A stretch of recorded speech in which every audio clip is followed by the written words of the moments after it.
कल कौन सा धर्म था? तो उसमें क्या घटित हुआ? क्षमा धर्म।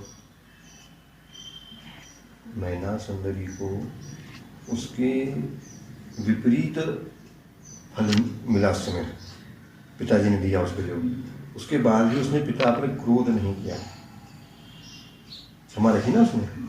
नहीं तो मन में जैसे पिताजी ने रख लिया, वैसे वो भी मन में रख लेती, लेकिन पिताजी ने क्या किया? मन में रखा। और इसने धर्म को किसने धारण किया? मैना, क्षमा धर्म को। और क्रोध तो किसने धारण किया? क्या कर, उसको रख के बैठ जाऊंगा? नहीं, ऐसे अभी मुझे भी पता है, अभी ऐड करते जाऊंगा जो आएंगे। तो आज कौन सा धर्म है? मार्दव। मार्दव का अर्थ होता है मृदुता। क्या होता है? मृदुता। मृदुता आप समझते ना, नरमाई। एक व्यक्ति होता है जो बहुत कैसा रहता है? कठोर, कठिनता, और एक नरम होता है। तो मार्दव धर्म जो होता है, इसको रोकने वाला कौन? मृदुता जो है ना, ये अपना स्वभाव है सभी प्राणियों का। मृदु रहना, स्वभाव से सरल रहना, ये सब चीज स्वभाव है किसका? किसका स्वभाव है? मार्दव। मार्दव धर्म जो है ना, ये क्या करता है? स्वभाव को मृदु बनाता है। कठिन कौन बनाता है स्वभाव को? मार्दव का विपरीत क्या है? मान। मान जानते हैं ना? मान यानी अहंकार, गर्व, घमंड, कुछ भी बोल सकते हैं ना इसको, होते ना इसमें। तो मान क्या करता है? हमको कठिन बनाता है, परिणामों को क्या कर देता है? कठोर बनाता है। और मार्दव धर्म क्या करता है? मृदु बनाता है। तो हमको मृदु बनना है, कठिन नहीं। क्या करना है? मास्क सब लगा लो, निकालना नहीं कोई। हाँ, अभी मालूम पड़ेगा सब ऐसे बैठे हैं। बिना मास्क के भी आ गए लोग। क्या बता रहा था मैं? मार्दव क्या करता है? हमको मृदु बनाता है। और मान क्या करता है? अहंकार, कठोर बनाता है। आत्मा का स्वभाव मृदुता है, कठोरता। जो रत्नत्रय को धारण करते हैं वे क्या कहलाते हैं?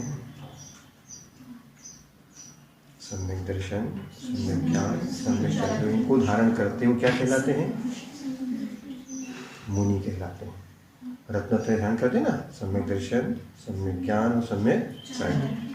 जो तीनों को धारण करते हैं उनको क्या बोलते हैं? मुनि। निर्ग्रंथ, निर्ग्रंथ साधु बोलते हैं ना। और जो एक देश व्रत को ग्रहण करते हैं वो श्रावक। तो रत्नत्रय के धारी मुनि महाराज बैठे हुए हैं। कहाँ पर? कहाँ बैठते हैं? अगर जंगल में भी है तो वहाँ पर भी कहाँ बैठते हैं? कहीं बैठ जाते हैं, ऐसा कोई नियम नहीं है। अपना कर्तव्य होता है कि हम उनको उच्चासन पर, वो स्वयं उच्चासन पे बैठने के लिए नहीं कि हम ऊंचे पे बैठेंगे, ऐसा नियम नहीं है। जंगल में गए तो अच्छा स्थान है समतल, तो वहाँ पर नीचे भी कहीं बैठ सकते हैं।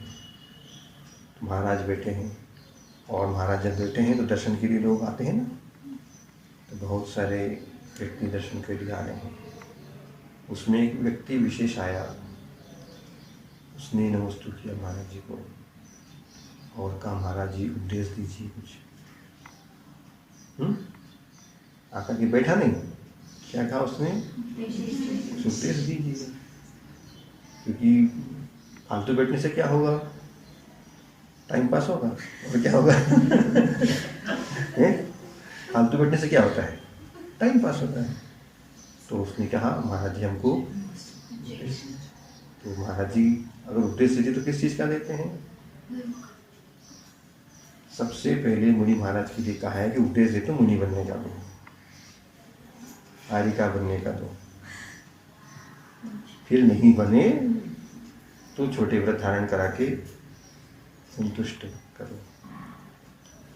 तो महाराज जी ने उनको रत्नत्रय का, सम्यक दर्शन का, सम्यक ज्ञान का, सम्यक तीनों का उपदेश विस्तार से दिया। तो उसको सुनकर के संसार से क्या होती है? भीति। क्यों होती भीति? संसार में दुख ही दुख है, इसलिए संसार से क्या होती है? भीति होती। भीति मतलब जानते ना क्या होते? डर, भयभीत होना। किससे? संसार। क्यों भयभीत होना? क्योंकि ये संसार पुनः हमको वापस दुख में ढलेगा। तो भयभीत होकर के उन्होंने सम्यक दर्शन को ग्रहण किया। सम्यक चारित्र ग्रहण कब करते हैं? जब दीक्षा होती है। अगर वो सब कुछ छोड़ करके उसी समय दीक्षा धारण कर लेते तो वो भी क्या बन जाते? रत्नत्रय के धारी। लेकिन अभी उन्होंने ये साहस नहीं किया। उन्होंने क्या किया? सम्यक दर्शन को और पुष्ट किया। सम्यक दर्शन थे वो, उन्होंने सम्यक दर्शन को और पुष्ट किया, गाढ़ किया। और महाराज जी से एक नियम ले लिया। क्या नियम ले लिया? कि मैं निर्ग्रंथ साधुओं के अलावा, जिनेंद्र भगवान के अलावा किसी को नमस्कार नहीं करूं, किसी को भी नमस्कार नहीं करूंगा। किसके अलावा? जो रत्नत्रय के आराधक हैं, रत्नत्रयधारी हैं, जो सिद्ध हो चुके हैं, उनके अलावा किसी को भी नमस्कार तो नमस्कार नहीं करूंगा। तो इसका मतलब क्या हुआ? क्या वो मानी थे? उनके अंदर मान था, घमंड था क्या? नहीं, ये घमंड नहीं है। नहीं तो लोग इसको प्रश्न करेंगे ना कि सम्मान सबको करना चाहिए, तो जुड़ना चाहिए। लेकिन उन्होंने क्या कहा? सच्चे देव शास्त्र के अलावा किसी के आगे सिर नहीं झुकेगा। तो क्या वो मानी हुए? उनको वस्तु स्थिति ज्ञात हो गई कि संसार के स्वभाव ये है, और इस संसार से तारने वाले कौन, और इस संसार को छोड़ने वाले कौन। तो जिसका जो लक्ष्य होता है उसी तरफ उसकी गति होती है। उनका लक्ष्य क्या था? जब संसार से भीति हो गई तो आत्मकल्याण का लक्ष्य था। जिसका आत्मकल्याण का लक्ष्य है वो उपासना किसकी करेगा? जिन्होंने आत्मकल्याण की ओर अग्रसर हो चुके हैं या कर लिया है। उनके अलावा अगर आपको प्रोग्रेस करना है, आगे बढ़ना है, तो नीचे वालों को साथ लेंगे क्या? नीचे की और देखेंगे, कहाँ देखेंगे? ऊपर कहाँ जाना है, ऊपर कौन पहुंच चुके हैं। आपको आगे की पढ़ाई करना है। आप मिडिल क्लास पास हो गए, हाई स्कूल पास हो गए, कॉलेज में आ गए, तो आप प्राइमरी टीचर से पढ़ेंगे क्या? किससे पढ़ेंगे? आप जो स्नातक हो चुके हैं, स्नातकोत्तर पीएचडी बीएड जो हो चुके हैं, उनसे अध्ययन करेंगे हम। किससे? किस लिए करेंगे? क्योंकि हमको उस स्टेज तक पहुंचना है। तो उन्होंने नियम ले लिया। देखो, इधर देखना है आपको, मोबाइल पर नहीं देखना है। खड़खड़ खड़खड़ क्या कर रहा है वो नहीं देखना है। सुन रहे कि नहीं सुन रहे? हाँ, नहीं तो ध्यान उधर जाता है। और क्या बोल रहा था मैं? बताओ। हैं? बोलो, क्या सुन रहे थे? हाँ, कहाँ देखना? ऊपर। क्यों देखना? जैसा बनना है उसी की उपासना की जाती है। तो उन्होंने नियम ले लिया कि रत्नत्रयधारी के अलावा, सच्चे देव, सच्चे शास्त्र, सच्चे गुरु के अलावा किसी को नमस्कार नहीं करूँगा।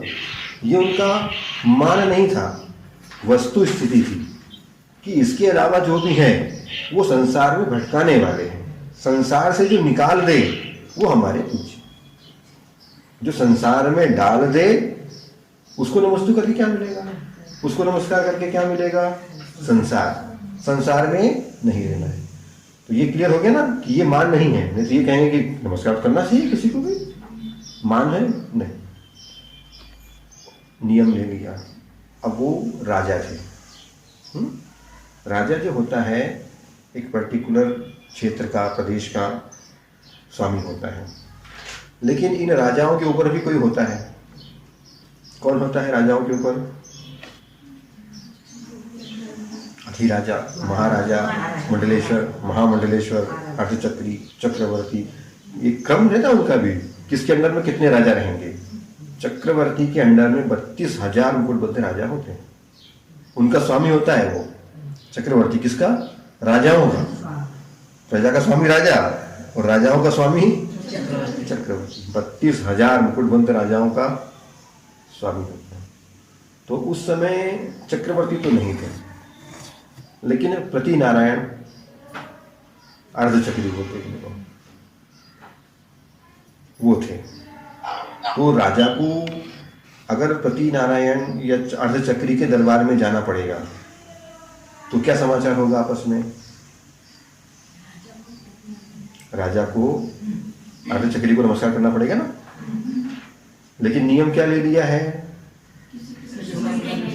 सच्चे देव शास्त्र सिद्ध हो, इनके अलावा किसी को नमस्कार नहीं करेंगे।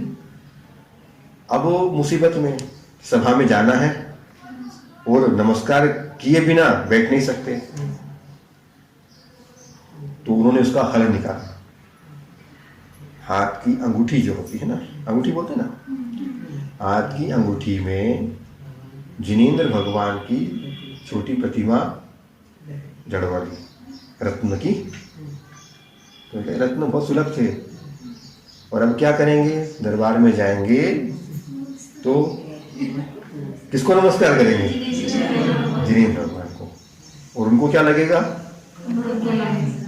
हैं? उनको क्या लगेगा कि हमको नमस्कार किया जाए।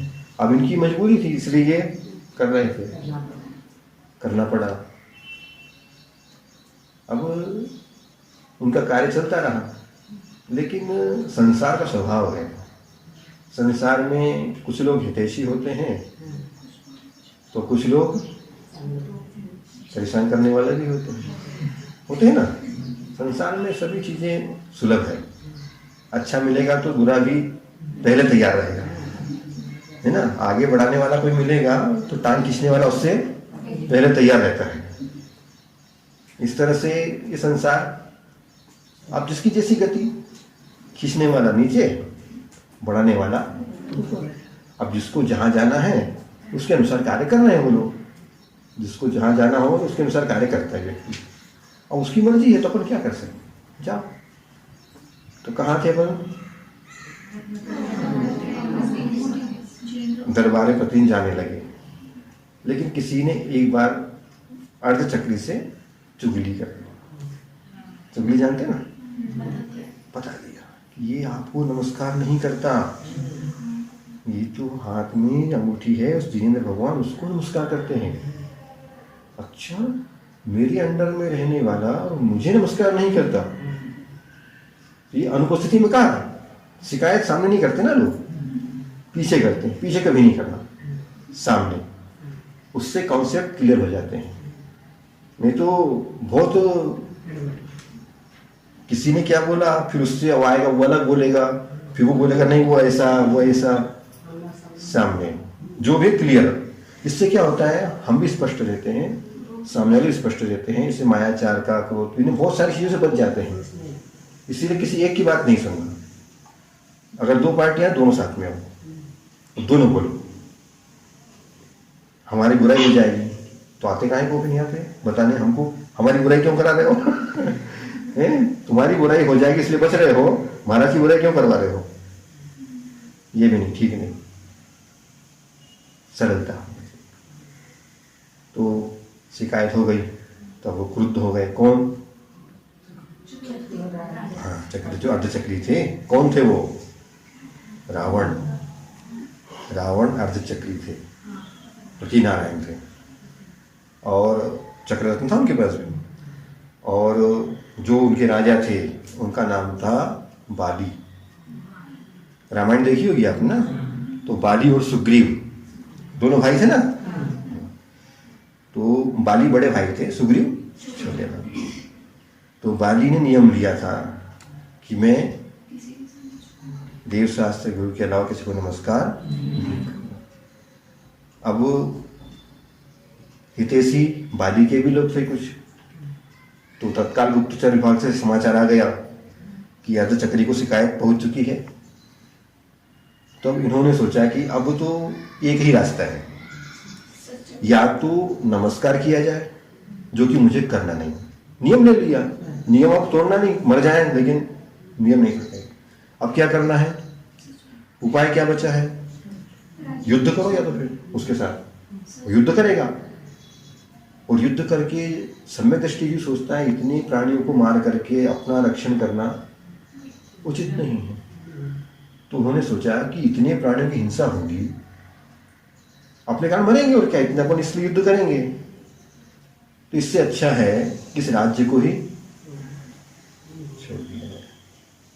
तो बाली ने तत्काल अपने भाई छोटे सुग्रीव को बुलाया और कहा कि ये राज्य तुम संभालो, तुम्हें चक्रवर्ती के साथ क्या समाचार करना है वो तुम करो, मैं तो नहीं कर सकता, इसलिए मैं तो अब दीक्षा लेकर के। और बाली ने दीक्षा लेकर के चले गए। कहाँ चले गए, कैलाश पर्वत पर। कैलाश पर्वत जानते ना, जहाँ से आदिनाथ भगवान मोक्ष गए, तभी ना हिमालय की तरह के अष्टापद या वहां जाकर के तपस्या करने लगे। वो छोड़ दिया उन्होंने। अब जब रावण को मालूम पड़ा तो वो तो हाँ देखो डर के भाग गया, नमस्कार नहीं कर सकता, नमस्कार नहीं कर सकता, तो भाग गया। जिसके प्रति रहती है तो मुनि बन जाए तो उसके प्रति कसाय नहीं जाती उसके प्रति भी कसाय नहीं जाती। मुनि बन जाए तो भी कसाय, लेकिन मुनि का उससे कोई घाटा नहीं हो रहा है, जो कसाय करेगा उससे घाटा होगा। मुनि को कुछ करना नहीं है तो जाकर के तपस्या करने। अब जो रावण था ना, ये विद्याधर था, विद्याएं थी इसके पास। इसके पास एक विमान था, पुष्पक विमान। कौन सा, कहाँ चलता था वो, नीचे। विमान कहाँ चलता है, ऊपर चलता है। तो नीचे हाँ बोल रहे थे ना कोई हवा में। तो पूरी फैमिली के साथ रावण घूमने निकला गणना करने। फैमिली समझ गए ना, हैं फुल फैमिली, सब लोग घूमने निकले, जो भी निमित्त रहा। तो विमान से जा रहे थे। अब विमान जब उनका गतिशील हो गया और बड़े बड़े पहाड़, नदियां सबको लांघता हुआ लक्ष्य की ओर अपनी जहाँ जाना होगा उनको जा रहे थे। तो रास्ते में कैलाश पर्वत आ गया। कौन था वहां पर, बाली मुनि महाराज बैठे थे। वो क्या कर रहे थे, वो ध्यान कर रहे, कुछ सोच रहे थे क्या, किसी के बारे में, किसके बारे में सोच रहे थे, अपने आत्मा के बारे में, अपने आत्महित के बारे में, और उसी में वो संलग्न थे। उनको किसी से कोई मतलब नहीं था कि मेरा कोई दुश्मन था, कि मैं किसी से दुश्मनी, सब दुश्मनी छोड़ करके ही दीक्षा धारण की जाती है। ऐसा नहीं कि हम दीक्षा ले, ये तो इसने ऐसा किया था मैं इसको ऐसा करूंगा, नहीं। समझाना, दंड देना, डांटना अलग चीज हो गई, लेकिन उसके प्रति मन में कसाय नहीं रखना। उसमें डांटने के प्रति भी ये भाव रखना कि इसका हित हो जाए, कुछ अच्छा हो जाए, बस स्वार्थ बस कसाय नहीं करना उससे। ये मुनि पद की योग्य वो मुनि ही नहीं है, अगर इस तरह से करता है तो वो मुनि पद से गया। ये यहाँ चलता ही नहीं किसी के साथ कॉम्प्रोमाइज। गलत किया तो गए, चाहे कुछ हो, तुम बाहर से कुछ भी दिखते रहो, अंदर से गए, दूसरे दोनों काम होंगे। उसके बाद ही पुजवाते हो तो मायाचारी के साथ दोष लगेगा। तो वहां पर पहुंच गए। कौन पहुंच गया, रावण का विमान।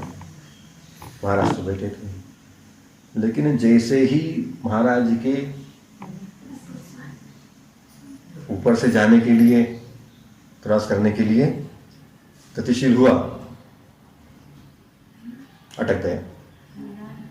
महाराजा ने कुछ नहीं किया। नहीं तो आप सोचोगे महाराजा ने यहाँ से कर दिया हुआ कुछ। महाराजा ने कुछ नहीं किया। विमान का नियम होता है, मंदिर अपने चैत्यालय जितने भगवान के जितने मंदिर हैं दिगंबर वितराग, उन मंदिरों के ऊपर से लांघ नहीं सकता। जितने महापुरुष हैं विशेष, उनके ऊपर से लांघ नहीं सकता। जो रिद्धिधारी विशेष मुनि महाराज हैं, उनके ऊपर से नहीं जा सकता। नैसर्गिक नियम है, महाराज रोकेंगे नहीं, भगवान रोकेंगे नहीं, कुछ नहीं करेंगे। सामने लोग लगेगा कि ये इनने ऐसे ही किया होगा, चुपचाप बैठे गड़बड़ कर रहे अंदर अंदर लेकिन वो अपने आप में कर जाएंगे। तो विमान अटक गया। कहाँ अटक गया? अटक गया। अब रावण को जब अपना कोई कार्य हो, आप पिकनिक के लिए जा रहे हो, मैसूर गार्डन घूमने के लिए जा रहे हैं, कौन सा हैंगिंग गार्डन का कौन सा है, वहां घूमने जा रहे हैं और अचानक कोई रोक दे, नहीं जा सकते, तो क्या होगा मन में? अच्छा लगेगा तो क्या होगा? क्रोध आएगा। तो रावण को क्या हुआ? क्यों क्रोध हुआ है?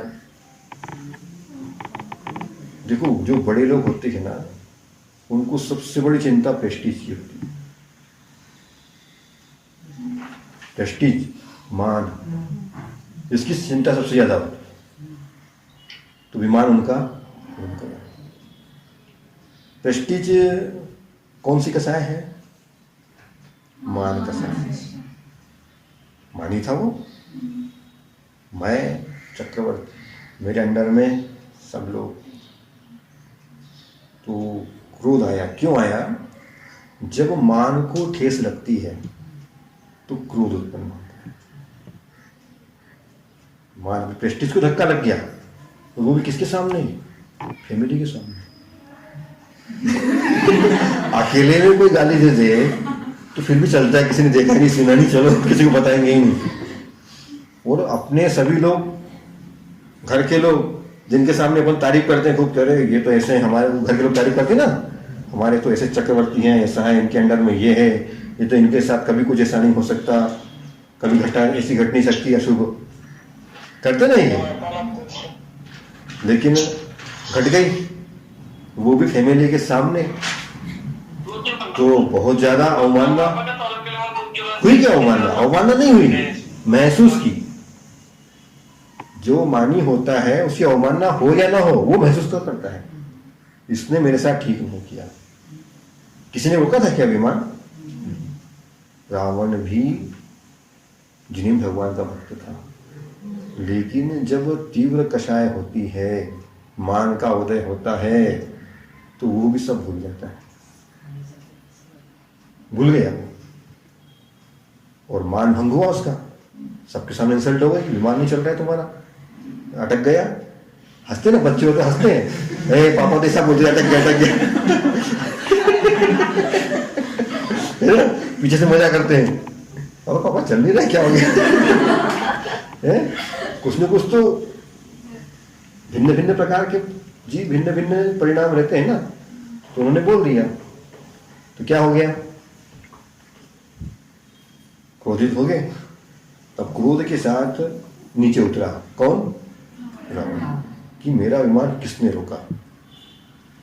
देखो, जबकि वो भी जानता था कि जिनेंद्र भगवान, रिद्धिधारी मुनि महाराज, तो इनके ऊपर से, महापुरुषों के ऊपर से विमान, लेकिन उस समय कुछ याद, जब मान भंग होता है तो कुछ भी याद नहीं रहता। क्या याद रहता है? केवल प्रेस्टीज मेरा।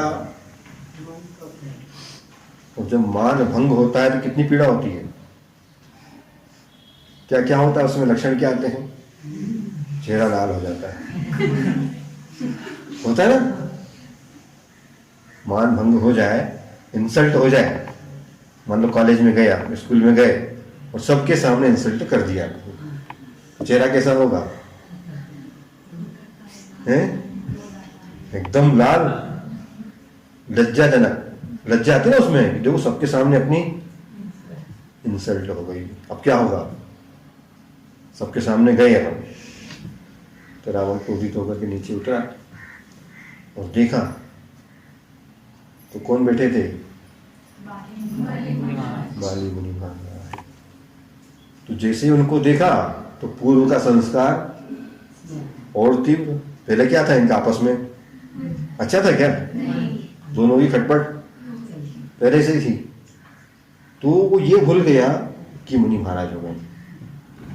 उसने क्या सोचा, देखो मुनि तो बन गया लेकिन मन से कसाई नहीं गई। क्या सोच रहा है वो? मुनि तो बन गया, कसाई नहीं। अगर कसाई चली गई होती तो मेरा विमान क्यों नहीं रुकता? विमान क्यों रोकता मेरा? विमान को कब रोकता है व्यक्ति? कसाई हो। तो क्या मुनि महाराज ने रोका था विमान? मुनि महाराज सच्ची मुनि कभी भी किसी का अहित नहीं करेंगे, दुश्मन भी हो तो भी नहीं। सबका अपना अपना कर्म है। तो हमारा कर्म हम भुगत रहे हैं, तुम्हारा कौन भुगतेगा? तो कहाँ थे अपन? नीचे उतरा। क्या सोच रहा है? मुनि तो बन गए लेकिन कसाय गई नहीं।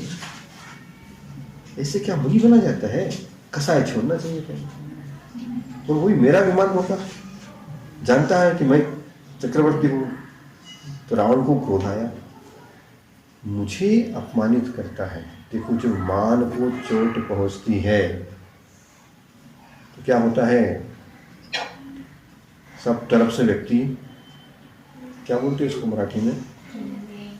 तड़मड़ है ना, यही बोलते हैं ना? क्या होता है? सही है ना शब्द? ऐसे ही होता है ना? है? क्या बोलते हैं? तड़मड़ ठीक नहीं है, ठीक है, आकुलित होता है, परिणाम उसके बहुत। मान हमेशा नीचे की ओर ले जाता है। देखो मान की भी क्वालिटी होती है। मान की क्वालिटी 4 प्रकार की है। कितने प्रकार की? 4 प्रकार। पहली क्वालिटी में आता है पत्थर के समान। जो मान होता है ना, किसके समान? पत्थर। पत्थर क्या होता है? झुकता है कभी? कैसा होता है? हार्ड। अगर उसको झुकाने की कोशिश की जाए टूट जाएगा, लेकिन तो जिसका मान बहुत तीव्र होता है वो मर तो जाएगा, मरना पसंद करेगा लेकिन झुकना। ऐसा मान कैसे? पत्थर के समान। कहते हैं ना कई लोग बहुत निष्ठुर होते हैं, पत्थर के समान होते ना। ऐसे देखे कभी लोग ऐसे निष्ठुर होते हैं ना, पत्थर के समान। उनके ऊपर कोई असर ही नहीं होता। कोई रो रहा है, निवेदन कर रहा है तो, लेकिन वो पिघलेगा कौन? पत्थर कैसे पिघलेगा? पत्थर पिघलता नहीं। ये मान का उत्कृष्ट रूप है। क्या? पत्थर के समान। दूसरा है अस्थि के समान, सेकंड क्लास में। हड्डी, बोन्स, ये भी हार्ड होती है, टूट जाती लेकिन झुकती नहीं। ये उससे थोड़ी कम है क्वालिटी। तीसरा है काष्ठ के समान। हड्डी से कम लकड़ी, काष्ठ लकड़ी, ये हड्डी से कमजोर होती है। ये भी टूटती है लेकिन झुकती, लेकिन इसमें उसकी जो अनुवाद शक्ति है वो कम है। पत्थर जैसा तीव्र नहीं रहेगा। अगर व्यक्ति पत्थर से टकराएगा तो सिर फूटेगा, इससे टकराएगा तो सिर फूटेगी, चोट लगेगी, है ना, उससे कम लगेगी, है ना। और चौथा है बेत के समान। बेत जो बेशरम की वो होती ना, पौधे, डंडी, बेत होती ना, क्या नहीं, बाम्बू जो होता है वो तो हार्ड होता है।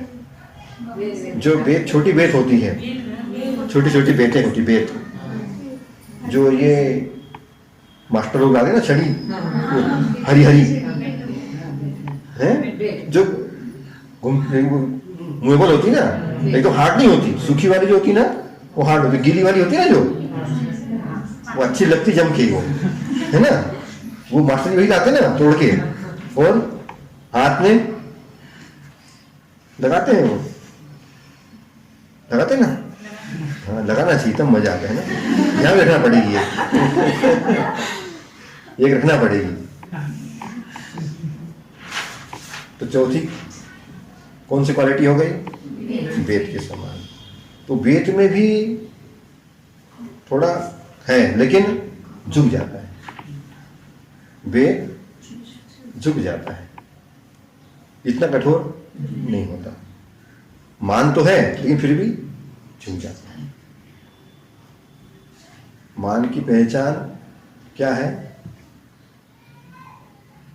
अकड़, अकड़ अकड़, कठिनता। अकड़ बोलते हैं ना, क्या बोलते हैं इसको? कठोरता को अकड़ बोलते हैं ना, ये बहुत अकड़ू है ऐसा बोलते हैं ना इसी भाषा में बोलते हैं ना, मतलब ये किसी के सामने झुकता नहीं।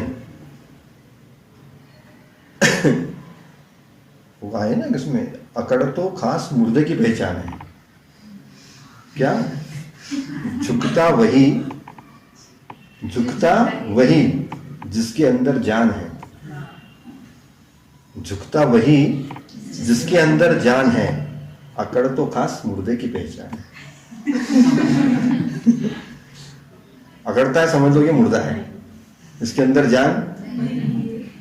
जान है वही झुकता है।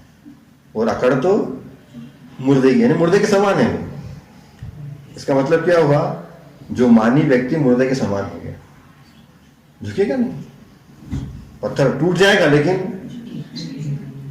तो रावण भी झुका नहीं। क्रोध बढ़ता जा रहा है, क्रोध बढ़ गया, क्या करूं? सबक तो सिखाना है।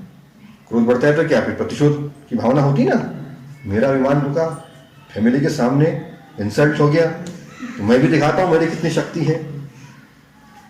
तो शक्तिशाली तो बहुत था वो, अर्धचक्री था, कितना शक्तिशाली था। पहाड़ से नीचे उतरा, कौन से पहाड़ में बैठे थे? कैलाश पर्वत पर। तो वहां से नीचे उतरा, कौन? नीचे उतर करके उसने अपना रूप बढ़ाया, शक्तियां थी, रिद्धियां थी उसके पास, शरीर को बड़ा किया, खूब बड़ा किया, बहुत बड़ा कर लिया, पहाड़ से भी बड़ा, कैलाश पर्वत से भी बड़ा रूप बना लिया किसने? रावण ने।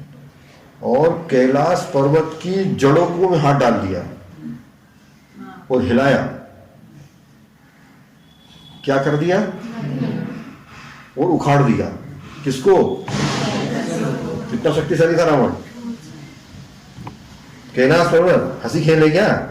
मगर एक पत्थर नहीं उठता सुनने में लगता है हाँ उठा दिया होगा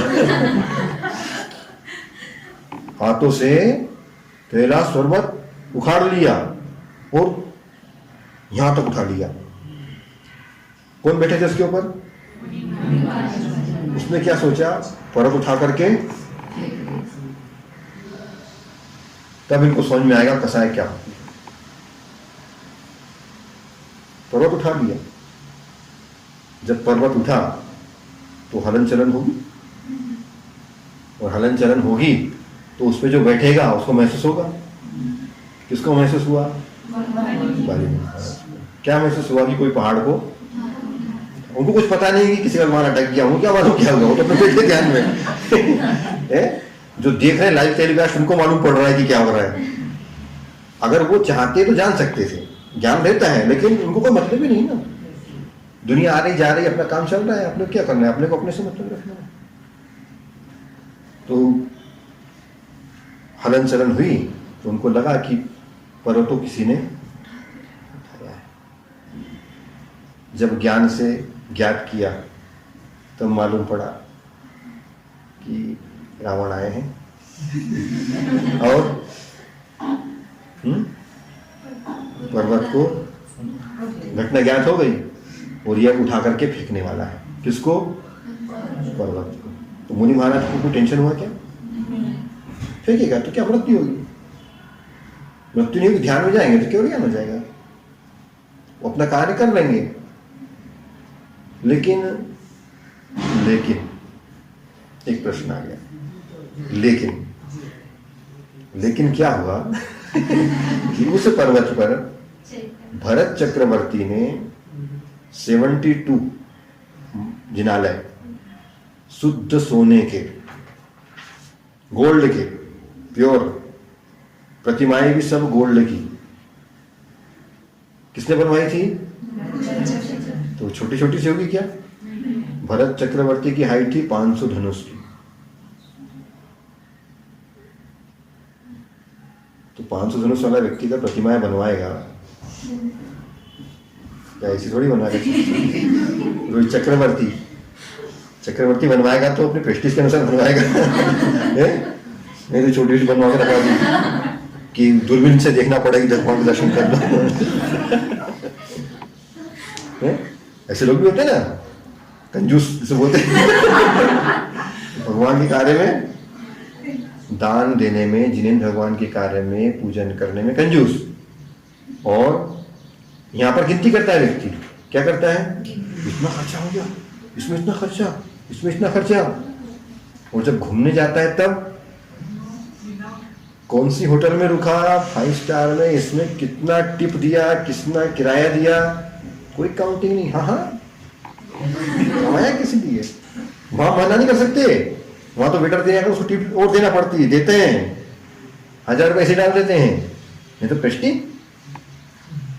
और यहाँ पर कोई चंदा मांगने पहुंच जाए कि मंदिर का जीर्णोद्धार करना है, हाँ बोले 11 रुपया लिख लो।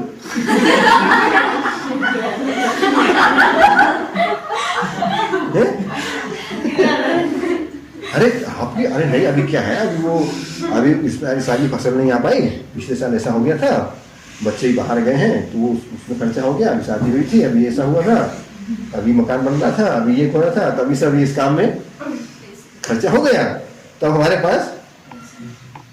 और बाहर जाएंगे तो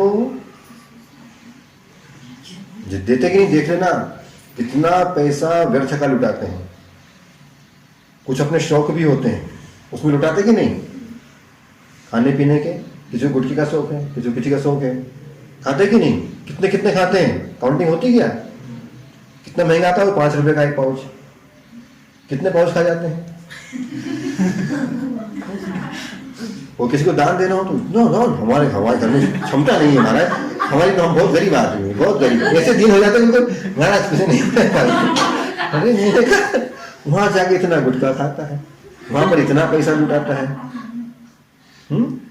बाजार में नई ड्रेस आई तब पैसा। और दान के समय काउंटिंग होती है, इतना खर्चा, इसमें इतना खर्चा, आहार के समय इतना खर्चा, इसमें पूजन में इतना खर्चा, और बाकी खर्चा।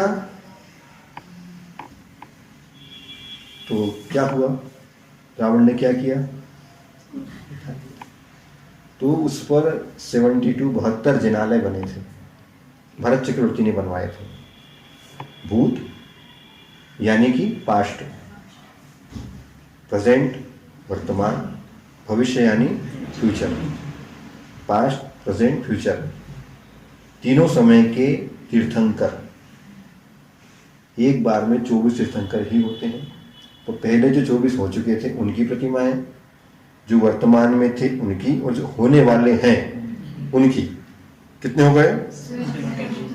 गणित आता है ना इतना, तो अब बता दिया था। और आइए, ये 72 जिनालय वहां पर थे। कहां पर थे ये? उसी कैलाश पर्वत पर जहां पर महाराज ध्यान कर रहे थे। तो महाराज को चिंता हो गई, ये अगर पर्वत को उठा करके फेंक देगा तो 72 जिनालय नष्ट हो जाएंगे। उनको अपनी चिंता नहीं थी, चिंता किसकी थी? 72 जिनालय ये नष्ट हो जाएंगे। तो क्या करें हम? महाराज किसी को मार तो सकते नहीं, डांट तो सकते, क्या कर रहा है, क्या करें हम? तो महाराज कैसे थे? बाली महाराज महान तपस्वी रिद्धिधारी थे। अब उस समय उनको अपनी रिद्धि का स्मरण आया। बाकी समय कोई यूजलेस थी उनके लिए, हो गई थी लेकिन कोई मतलब नहीं रखते थे। पड़ी है, कब उत्पन्न हुई कब गई उनको यही नहीं पता।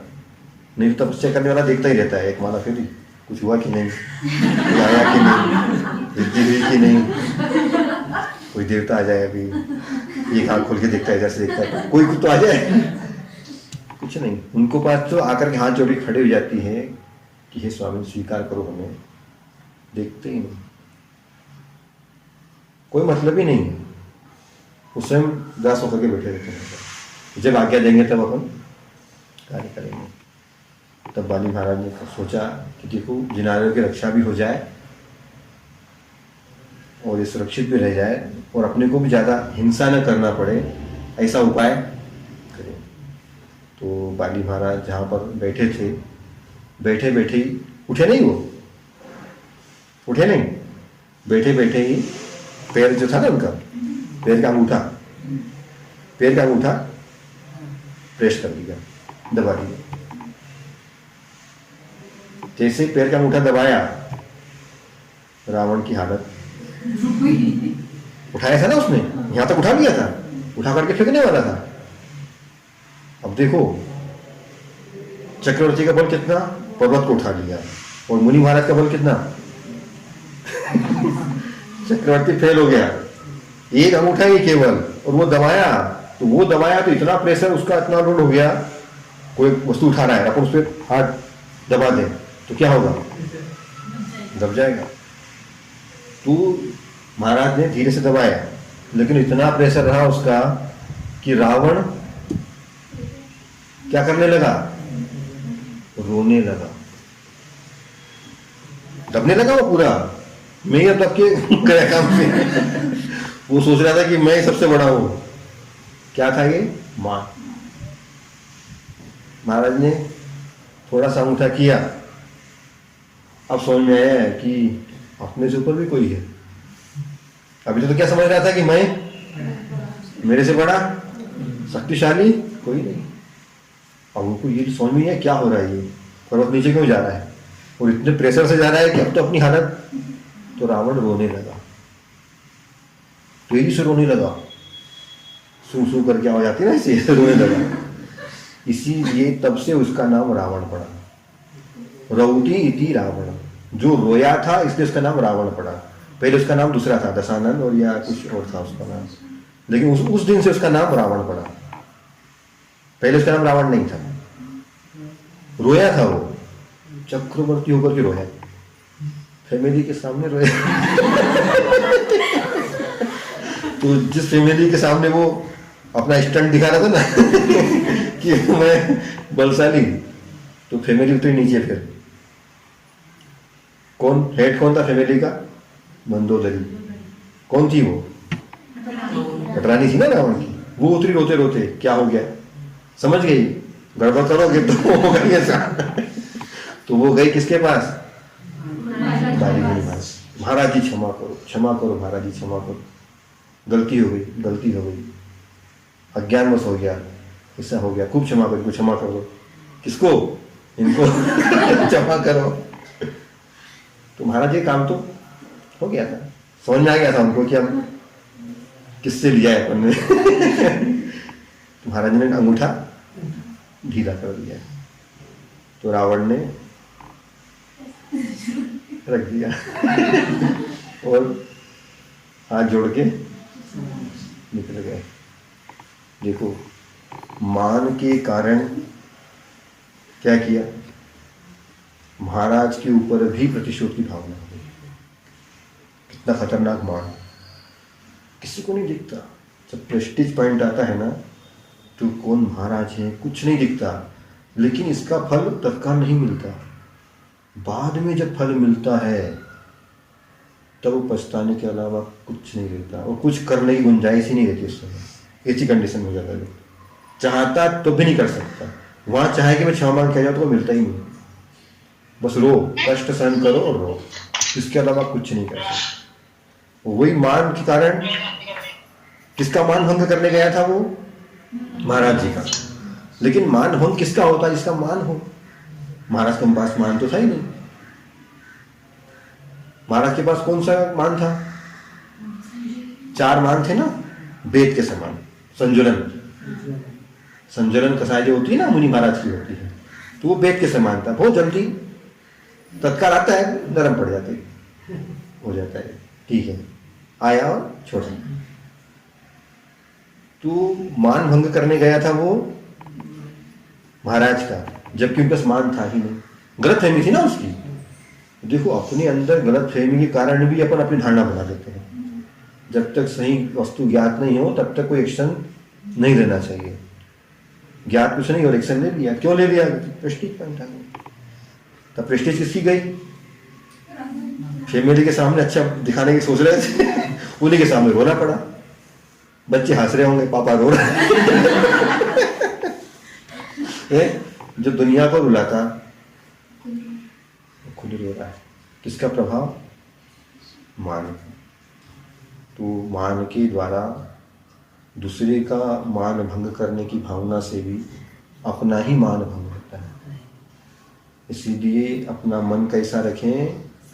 मृदु, सॉफ्ट, नरम, मुलायम है। कितने शब्द हो गए? सब पर्यायवाची है ना। वैसा ही मन होना चाहिए। ये मान और क्रोध दोनों साथ में आते हैं। मान भंग होता है तभी क्रोध, लेकिन क्रोध हमेशा मान से उत्पन्न होता है ऐसा नहीं है।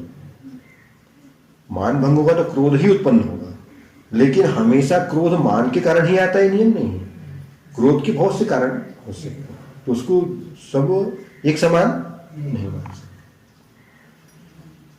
तो मान करने का नतीजा क्या होता है? अपना ही अवमान। स्वयं का अपमान कराना हो तो मान करो। और अगर आप अपना अच्छा चाहते हैं, लोग आपकी तारीफ करें, तो क्या बने? मृदु, नरम, मुलायम, सॉफ्ट है। कहते हैं इनका बहुत सॉफ्ट नेचर है, और इनका कठोर। कठोर बनना अलग चीज है, कठोर होना अलग चीज है। बहुत सारी चीजें, फैकल्टियां अलग अलग हैं। तो आज आपका कौन सा धर्म हुआ? मार्गव धर्म। क्या सीखने को मिला मार्गव धर्म से? मान नहीं करना। मान महाविषरू करही नीच गति जगत। पूजन करते हैं ना, मान कैसा है? महाविष है, और क्या करता है? नीच गति मिलेगा। जो मान करता है ना, उसको निम्न कुल ही मिलता है। ज़्यादा मानी होते हैं ना, तो वो जिनकी नाक बहुत ज़्यादा चढ़ती है ना, वो नाक खुला के रखते हैं ना जो, तो अगले भाव में वो हाथी बनते हैं। तो उनकी जो नाक रहती है ना हाथी की, जमीन पर लटकती रहती है। तो जो नाक ज़्यादा बुलाते हैं वो अगले भाव में एलिफेंट, अच्छा बड़ा, उसकी नाक कैसी होती है एलिफेंट की? लटकती नीचे लटकती रहती है, मतलब धरती को टच करती रहती है। कि समझ में आ गया कि जो पिछले बार तुमने को मान किया था, अब ये भोगो उसको। ये सब कर्म किसी को नहीं छोड़ता, इसलिए मान क्या करता है? नीच गति करता है। इसलिए मान को छोड़ करके क्या करें? मृदुता धारण करें। मान किसके समान है? विष के समान। रावण ने क्या किया? मान। क्या मिला? अपमान। मान किया तो मिला क्या? अपमान। तो अगर आपको अपमानित होना है तो बहुत अच्छे से मान करें और अपमानित होते रहें, ताकि आपको आनंद आता रहे है ना। समझ में आ गया ना? क्या करना है आपको? मान करना है, नहीं करना है। उल्टा बोलने से सीधा समझ आता है ना, सीधा बोलने से उल्टा समझते हैं, इसलिए उल्टा बोलना चाहिए तो सीधा समझ में आता है। तो सब मृदु बने। मृदुता, क्षमा, ये अपने आत्मा के स्वभाव हैं, और अपन इन स्वभावों को छोड़ चुके हैं, पर्याय बुद्धि में है, इस कारण से ये सब होता है। मान किसका? शरीर का। इसी काइंड ऑफ प्रेस्टीज क्या है? शरीर तो जड़ है, आत्मा कोई शरीर नहीं है, आत्मा का मान भी नहीं, अपमान भी नहीं, कुछ भी नहीं है। ये जो हो रहा है उसका परिणाम है, मन की भ्रमणता है बस। केवल मान्यता के ऊपर है, मेरे को गाली दे दिया, मेरे को ऐसा कर दिया, मैं मतलब बकरी मैं कुछ नहीं हूं। मैं कौन हूं?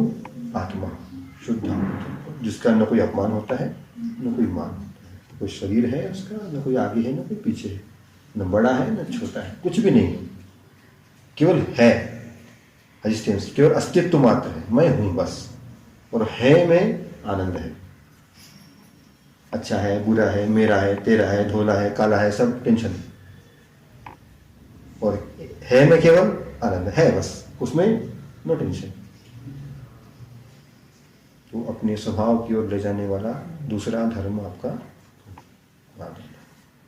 अहिंसा, परमो धर्म।